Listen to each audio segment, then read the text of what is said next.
What is up, sickos? It is September 11th, 2018. Can you guys believe it has been 17 years already? Oh my god. Welcome to MMA Buds. I am Dan from Oregon, and today we're going to get into what I believe is a top 10 greatest welterweights of all time. And we're talking about the modern era, though.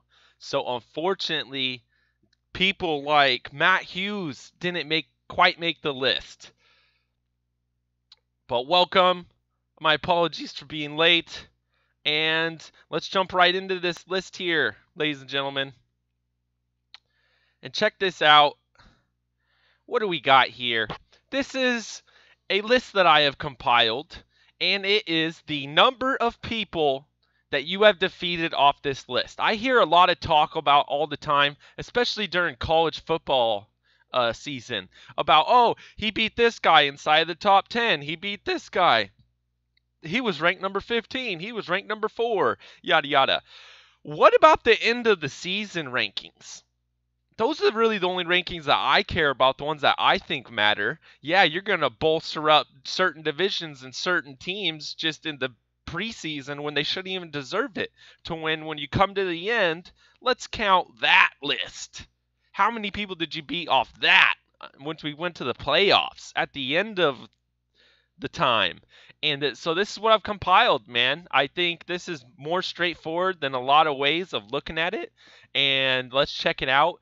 And I got about 11 people here on this list. And starting off, the top is GSP with 4 different body counts. It doesn't matter how many times you beat a guy, just how many bodies you got stacked up. He's got Shields, Condit, Diaz, and Fitch. And I like doing it like this because it takes out a lot of opinion. You can have opinions all you want, but let's stick to the facts here.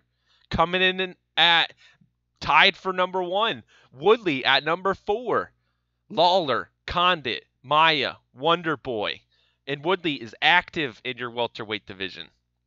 This guy, 1 win away from having more bodies off this list.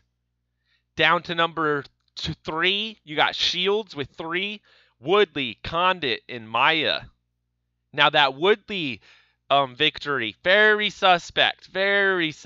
Go back and watch that. You guys tell me who won that. He definitely beat Condit. Definitely beat Maya. Out-Maya'd Maya. That was some crazy shit. And then Lawler, Condit, and Rory.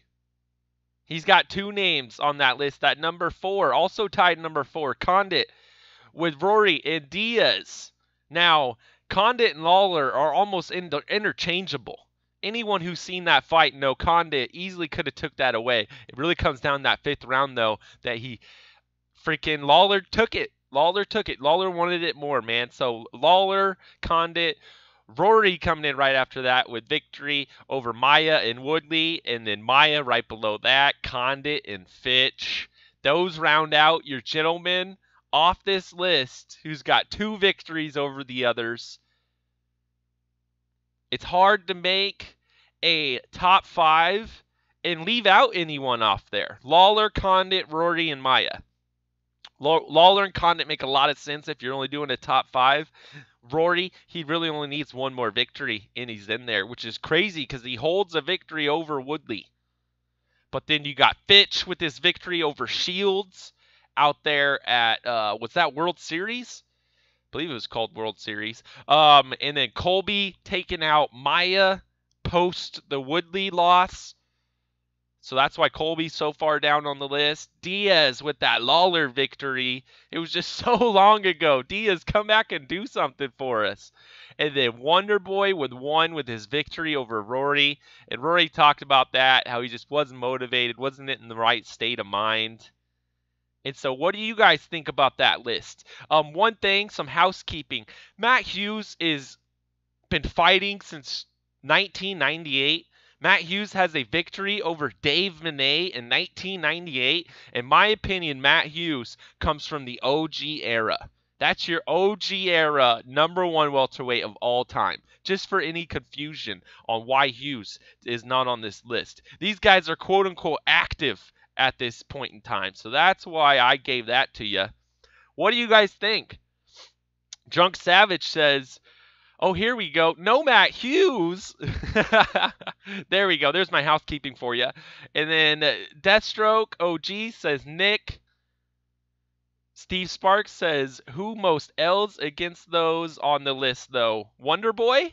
Ooh, Steve brings up a great topic, man. With this list, those are the victories. Why don't you count the losses as well? So you take the victory list, and then next to it have the loss list and kind of come up with some algorithm, some formulation, and boom. Easily GSP makes it to the top on that list then, right? If you throw in an algorithm on who they lost to as well. And Rory up there is too. Yeah, man, Rory is going to skyrocket. If he beats John Fitch, he faces John Fitch in the first round of the welterweight Grand Prix over in Bellator. If he can get past Fitch, man, Rory's got 3 bodies. And it sucks because there's not a lot of other guys over in Bellator that he can get bodies off this list, but he's going for that Fitch body. Rory easily trying to get up there and take Shields' spot. Woodley, Condit, Maia, or Maia, Woodley, Fitch. Now you get really getting into a topic conversation. And then if you really want to take into account how Rory was so young when he fought Carlos, and Carlos barely took him out in the end of the round, he was winning that fight. Incredible stuff, though. Incredible stuff. What is your guys' list?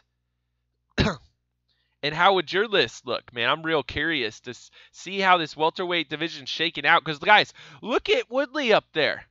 Woodley's trying to go out and make the case that I don't have to beat GSP to become the greatest of all time. And that's why I wanted to make this list. I almost went into it wanting to prove how great Woodley isn't, and then I almost proved how great he was with this list. Nah, I just really wanted people to know how good Jake Shields was. Jordan Breen's been brainwashing me for a long time. I'm on that Shields bandwagon. If you don't put Shields on your list, you just don't understand the list, and you don't understand how sneaky good he was outside the UFC.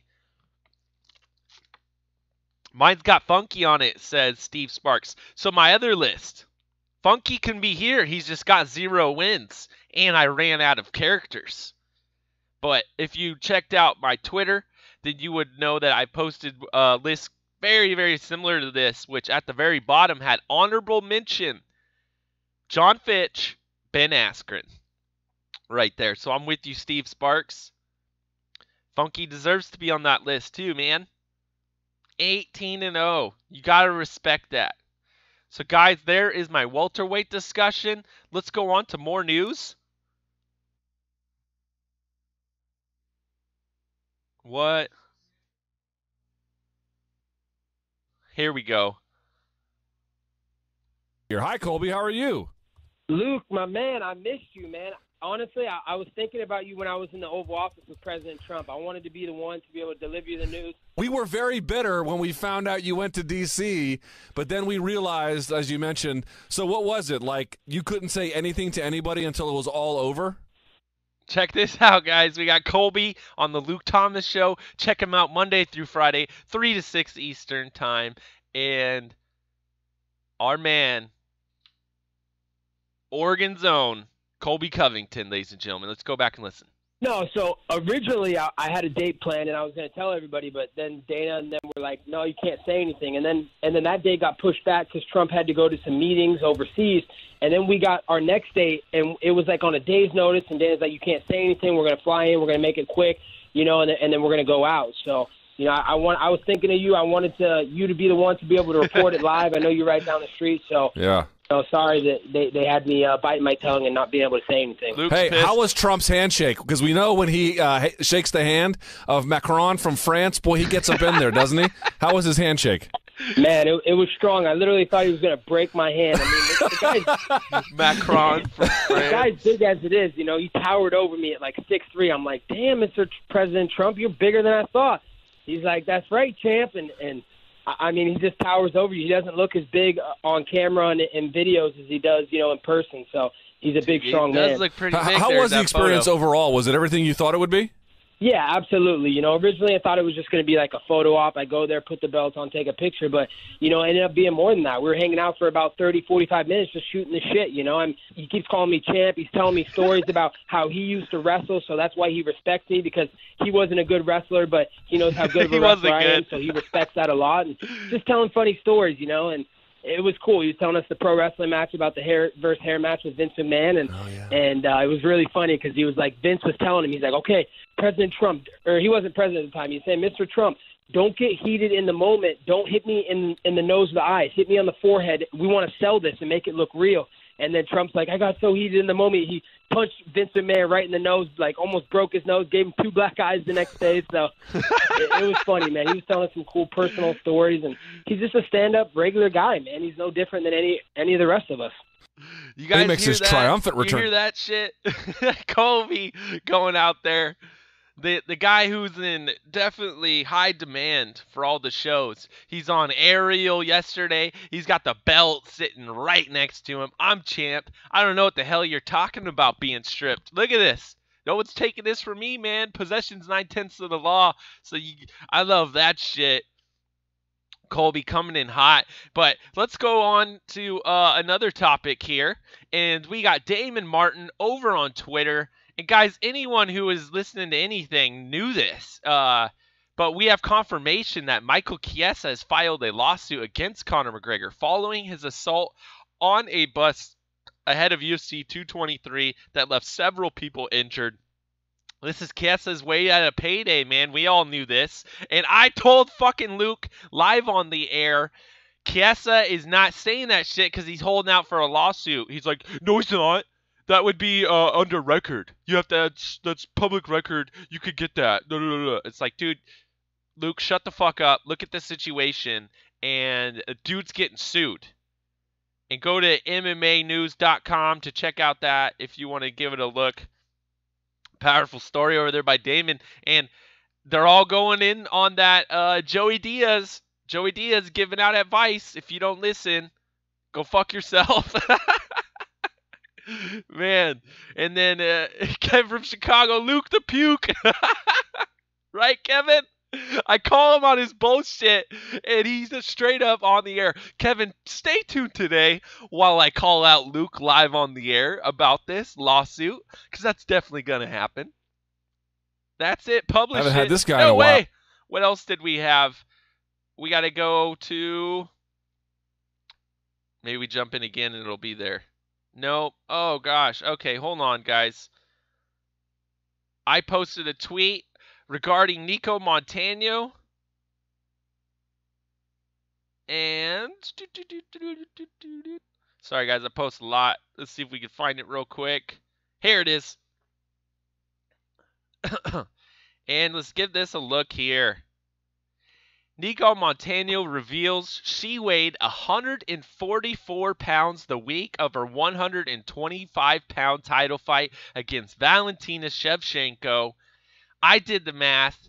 Take 144, divide it by 125, and you get 1.15, or approximately 15% of her weight mass is what she was attempting to cut the week of the fight. And if you're on the same wagon I am, this is time to end extreme weight cutting. And man, this post that I did got a lot more legs than I was hoping. Honestly, it over-delivered. I'm very excited about this, guys. You listened to the co-main event. Oh, actually, we'll play that before we get out of here. But, man, these weight cuts are getting crazy. Darren Till going out there. It looks like he had a weight cut very similar to what Johnny Hendricks did the week of the Wonderboy fight. A prolonged one that was terrible. That it really ended up hindering on a guy's performance. At least he goes out there and he gets completely fucking smashed by Wonderboy, right? Well, then what did Till do? Till got completely fucking smashed by Woodley. What are we doing? End the extreme weight cuts. Shout outs to everyone out here. reposting this shit. I appreciate every single one of you. And man, what do you guys think? Let's go back to the chat. Till's cutting 20%. Romero's cutting 20%. Megan Anderson's cutting 20%. Holloway's probably cutting 20%. Fucking Cyborg's cutting 20%. Man, what are we doing? What are we doing? That big girl gets no love, says Steve Sparks. Yeah, well, when you come in 1 pound under what you could fight Chris Cyborg, you could literally legally fight Cyborg. But man, we need more divisions. We need a 10% max cut. And actually, I threw down here, I think I replied to this with my ideas on what could actually be done. Maybe I was talking to him on a different post. Okay, so my ideas, guys. If you miss weight, you start the fight -1 point. So if you win 2 rounds to 1 in a 3-round contest, that's a draw. You just won a 28-28 decision. Okay, that really evens it out in my opinion if you're coming in with a size difference. And a fine, a big fine. 1 pound, 30% of your purse. The show and win, all of it. You're going to come in 2 pounds over, an additional 1 pound over that? I want 10% more. So 40%. 3 pounds, 50%. 4 pounds, 60%. 5 pounds, 70% of your purse is gone. What the fuck are you doing in that division if you're coming in 5 pounds over? Move the fuck up, bro. So you want to come in 5 pounds over? You just got 30% pay. And you just got -1 point. Let's see you go win that fight and be excited about the next one. Be excited about cutting that amount of weight again and getting 30% of your money and the hardest way to victory you've ever seen. That's what I think. Combine that with Andy Foster's 10% max cut, with Andy Foster's new, at least one division, 165, take away 170, add 175. Guys, that's what I think, at least. But, man, you know what's great about this 165-pound talk? Is I'm not the only one talking about it. We got over here, let's check out the co-main event, powerful Chad Dundas and Ben Folks. And we got a caller or listener question from the very beginning segment of the show. And let's see if we could play it here and have it show up well. If you have to turn your head, I apologize, guys. Let's go do it.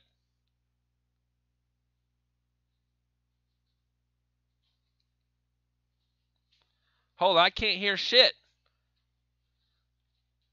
Oh, man. All right, guys. I'll re-record that and give you the conversation coming over from the co-main event. Sorry about the tease. What do we got here? Here's the tease to leave you guys with.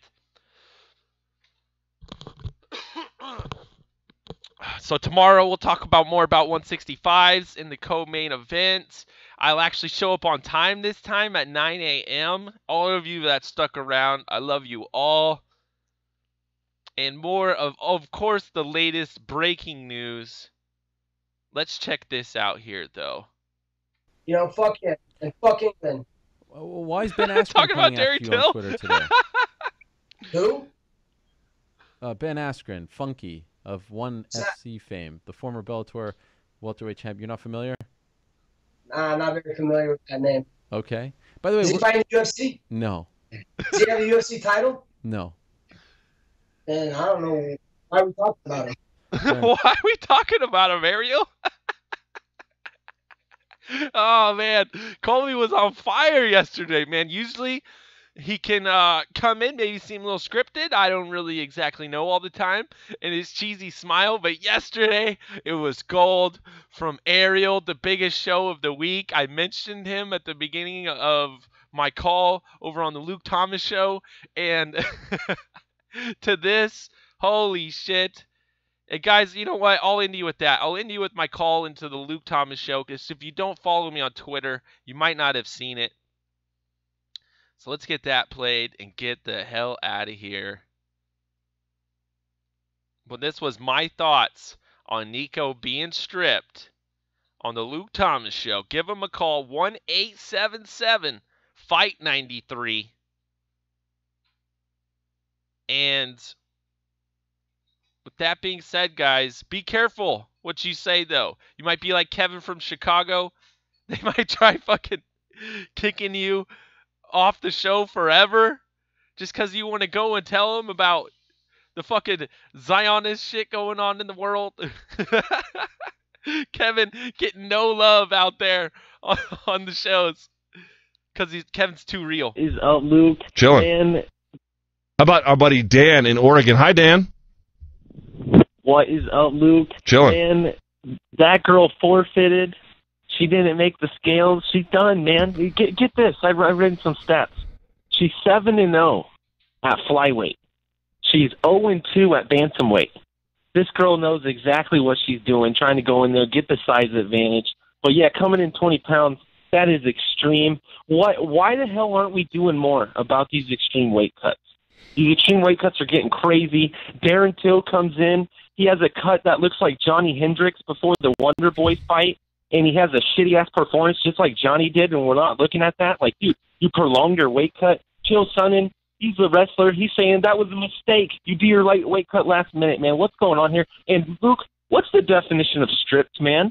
Because Colby Covington's got a belt. This is a champion-on-champion fight that might be happening. Where's this proof that this man's stripped? He's on the biggest show of the week, and he's got the belt right there, man. That's your champion, man. It's champion funny. versus champion, UFC 230. Dan's, yeah, good call. Thank you, Dan. Appreciate it. Dan's had some better calls recently. You know, he doesn't go on tangents. By the way, there was this bare knuckle boxing fight in Thailand. Hang on. That's the thing. When he stays on point, I think he's Right. he's already looking to get to his next There was a bare knuckle. No, I'm kidding. It was Brave. It was one championship. It was ACB. But we get the point.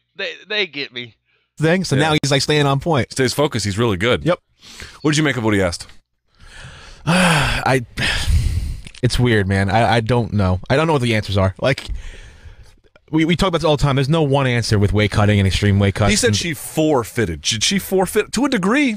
Again. Yeah, you didn't. Like, here's the thing. You didn't show up on the scales, look all fucked up, you know, but you're like 2-3 pounds over. You didn't even make the scales. Yeah, like I said, in boxing, that's kind of the rule. You come in overweight, you lose your title. The other guy still has a chance to win it is the only difference. Yeah. But you're done. Like, you're not the champion anymore. The thing is, though, I mentioned before, you should have UFC PI, nutritionist, and weight cut specialist.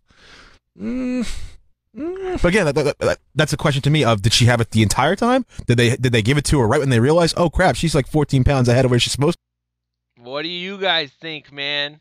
Let me know in the chat. I dislike Smug Luke, says Kevin from Chicago.